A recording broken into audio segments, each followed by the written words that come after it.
On est le 5 décembre 2025 et le monde du cinéma vient officiellement de changer. Bonjour à toutes et à tous, et aujourd'hui on se retrouve, c'est pour une vidéo un peu spéciale. En effet, le studio de cinéma Warner Bros, qui a plus de 100 ans, vient d'être racheté par Netflix. Alors j'ai bien conscience que pour certains, vous en battez les steaks, parce que depuis le Covid, la fréquentation du cinéma a largement baissé. Alors personnellement, je vais pas faire le boomer qui déteste Netflix, je le consomme à balle comme tout le monde, il y a énormément de leur contenu que j'aime beaucoup, d'autres aussi que j'aime moins, mais ça c'est pareil pour tous les studios. Non, le vrai problème avec cette information, c'est que les contenus Netflix restent sur Netflix. Ça veut dire qu'il n'y a pas de sortie en salle, pas de sortie physique, à part quelques exceptions via des associations externes de production, par exemple Arcane, mais les chroniques de Bridgerton par exemple ne sortiront jamais en physique, etc. etc. Alors vous allez me dire peut-être que ça change rien parce que Netflix va conserver Warner tel quel, juste en gros ils ont racheté la boutique. On pourrait croire ça.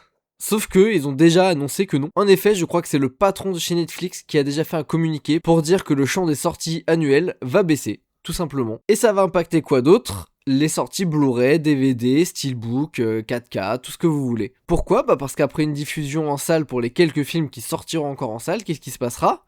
Eh bah ils arriveront sur Netflix ou sur HBO Max, peut-être qu'ils garderont cette plateforme aussi. Et du coup, bah qu'est-ce qu'ils vont vouloir ? Garder l'exclu. Alors est-ce qu'il y aura une sortie Blu-ray ?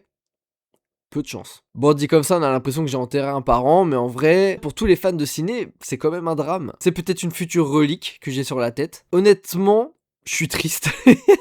C'est super bizarre à dire, mais je suis super triste. Maintenant, à voir l'avenir, ce qu'il nous réserve, hein, théoriquement, ça ne fera pas effet avant 2027-2028. Mais vous allez me dire, il reste toujours les autres studios, Sony, Disney, la Fox, etc. Oui, alors en plus déjà, la Fox maintenant, c'est Disney, hein, même si c'est pas aussi grave, hein, étant donné que c'était un studio de cinéma qui rachetait un studio de cinéma. Là, c'est un service de streaming. C'est comme si, je sais pas, McDonald's rachetait Philippe Etchebest. Pas une collaboration comme on a pu voir avec Burger King, avec Paul Perret. C'est genre en mode, il le rachète. Maintenant, Philippe Etchebest, tout ce qu'il ferait, eh ben c'est des burgers. Peut-être de très bons burgers, mais on n'a pas envie de le voir faire que ça en fait. Ça veut aussi dire que certaines grosses licences comme donc les super-héros de DC Comics, Harry Potter, Game of Thrones, Le Seigneur des Anneaux, et j'en passe, seront désormais des sagas Netflix. La nouvelle série Harry Potter, Netflix. Le nouvel univers DC de James Gunn, pas sûr qu'il reste longtemps non plus. Enfin bon, vous comprenez le délire je pense, peut-être que vous en avez rien à foutre, mais j'avais envie de vous l'expliquer, j'avais envie de vous dire pourquoi c'est un peu triste. Vive le cinéma malgré tout,